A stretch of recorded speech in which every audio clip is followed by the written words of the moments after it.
Sali tayo agad. Okay. Agit ulit.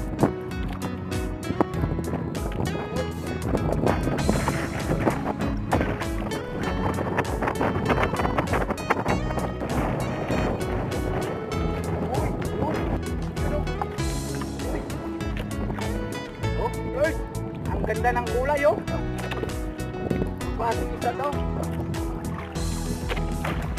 Lord, salamat naman sa Panginoon na binigyan tayo ng biyaya ng Panginoon na makahuli ng pangulam. At saka ito na yung huli natin mga tamsak. Ayan oh.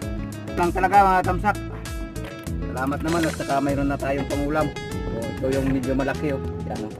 Yan.